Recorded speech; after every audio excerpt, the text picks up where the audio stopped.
ఈరోజు ఎంతో సంతోషం.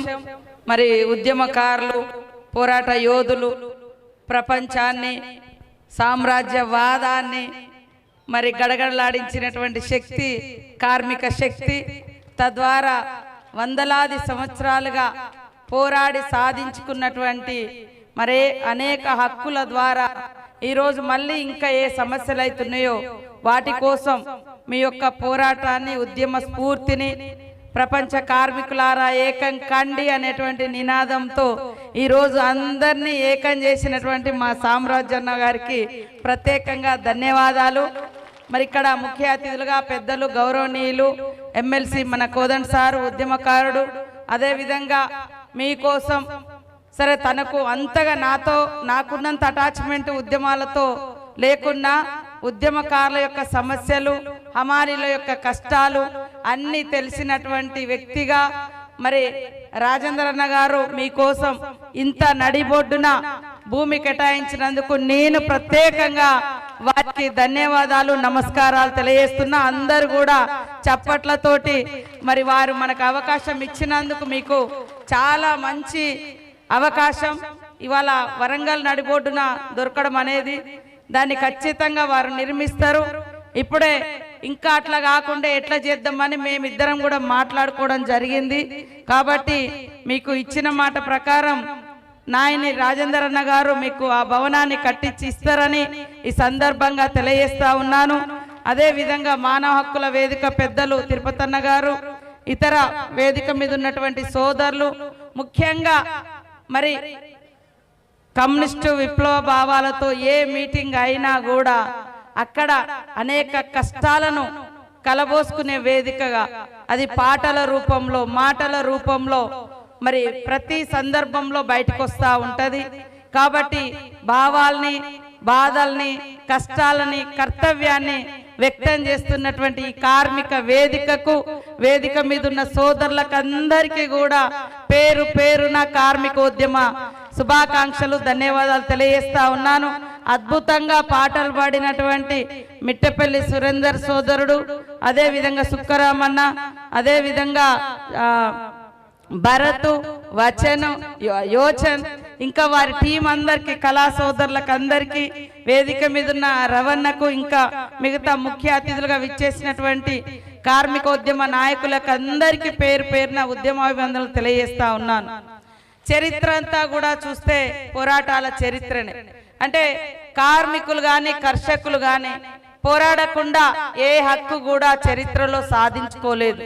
అందుకనే ఆ యొక్క వారసత్వాన్ని పుణికిపుచ్చుకొని ఈరోజు మీరు ఆ ఎజెండాతో, ఆ ఎర్ర జెండాతో ఈ యొక్క కార్మిక మరి సంఘం యొక్క దశాబ్ది పోరాట ఉత్సవాన్ని, పోరాట దశాబ్ది కాలాన్ని మరి నెమరేసుకుంటూ గతాన్ని గుర్తు చేసుకోవడం, భవిష్యత్ కర్తవ్యాన్ని రూపొందించుకునే మహావేదికగా ఇది నిర్వహించుకోవడం చాలా గర్వకారణం. ఇందాక రాజేందర్ రెడ్డి అన్నట్టుగా మరి ఒక సభ పెట్టాలంటే ఎంతో కష్టం రాజకీయ పార్టీలకు, అది ఏ పార్టీ అయినా కానీ. అది చెమట చుక్కని ఎట్లయితే రక్తాన్ని చెమట చుక్కగా మార్చి కష్టాన్ని ఇష్టంగా ఎంచుకొని ఈ యొక్క అందరి సౌలభ్యం కోసం మీరు ఎట్లయితే కష్టపడతారో ఈ సందర్భంలో మీ హక్కుల కోసం మీరే రూపాయి జమగట్టుకొని ఇక్కడికి వచ్చి మీ ఐక్యతను, మీ క్రమశిక్షణను చాటడం అనేది చాలా చాలా గొప్ప. కాబట్టి ఐక్యత ఉంటే సాధించనిది ఏది లేదు. అది చరిత్ర చెప్పిన సత్యం, ఉద్యమాలు చెప్పినటువంటి సత్యం. ఆ సత్యం వెలుగులో ఖచ్చితంగా కాంగ్రెస్ పార్టీ ఇచ్చినటువంటి మేనిఫెస్టోలో మరి పెట్టిన విధంగా మళ్ళీ మేము కూడా ఇద్దరం ఇక్కడ ముగ్గురం ఉన్నాం.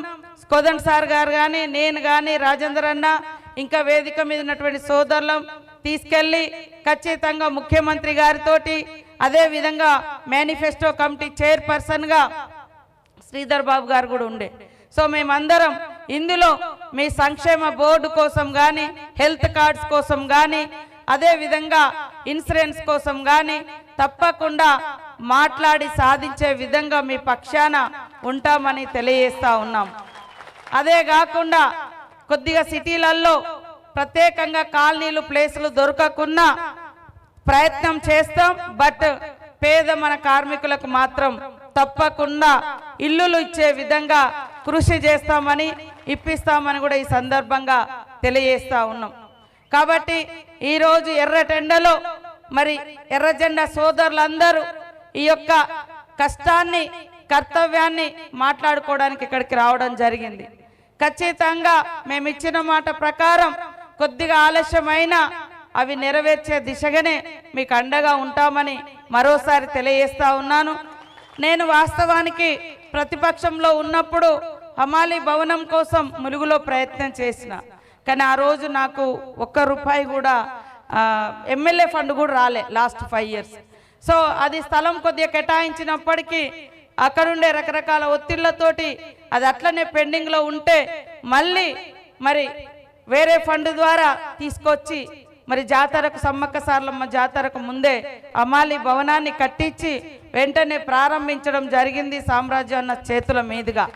కాబట్టి నాకు చాలా రోజుల నుంచి ములుగులో తిరుగుతుంటే బాధ అనిపించేది.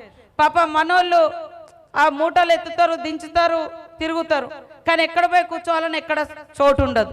ఈవెన్ అక్కడ ఒక షాప్ ఉంటుంది, ఆ షాప్లో కూడా వాళ్ళ సామాన్లు లోడ్ చేస్తారు, అన్లోడ్ చేస్తారు, కానీ ఆడ కూర్చుందామంటే ఆడ అవకాశం ఉండదు. కస్టమర్లు వస్తూ అంటారు, రకరకాల ఉంటాయి. వాళ్ళుగా మీ పని అయిపోయింది కదా మీరు వెళ్ళిపోండి అంటారు.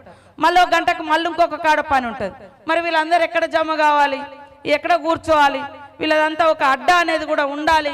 ఎడబడితే ఆడ రోడ్ల మీద ఉంటున్నారు అనే ఉద్దేశంతో ములుగులో దాదాపుగా చాలా సంవత్సరాల నుంచి ప్రయత్నం చేస్తే మొన్న అంటే ఒక అవకాశం వస్తే మనసుంటే ఏం చేయగలుగుతాము అనడానికి అది ఒక అవకాశంగా నాకు దొరికింది.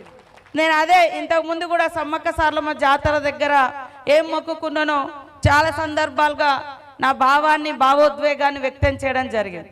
నేను తల్లి దగ్గర ఏం కోరుకోలేదు గతంలో, కానీ ఒక్క అవకాశం వస్తే జాతర పరిసరాలు ఎలా నిర్వహించాలో, ఎలా చేయాలో ఒక్క అవకాశం రావాలని మాత్రమే కోరుకునేది. సో ఆ కళను నెరవేర్చడం కోసం ఇవాళ ఆదివాసీ జాతి కానీ సకల వర్గాలు అక్కడికి వచ్చే విధంగా ఆ చరిత్ర మరొక 100 ఏళ్ళు 1000 ఏళ్ళు నిలబడే విధంగా ఉండాలని మరి ముఖ్యమంత్రి గారు కూడా ఒక గొప్ప అవకాశం ఇచ్చి ఎక్కువ ఫండ్స్ పెట్టి మరి టెంపుల్ కూడా మా భావాలకు, మా భావోద్వేగాలకు, మా సంస్కృతికి, మా ఆచారాలకు ఎక్కడ కూడా విఘాతం కలిగియకుండా ఫండ్స్ ఇచ్చి కట్టేయడం జరిగింది. అంటే ఒక అవకాశం దొరికితే మనలో ఉన్నటువంటి మరి బాధలకు పరిష్కారం చూపించగలిగేటువంటి అటువైపుగా ఆలోచించాలి.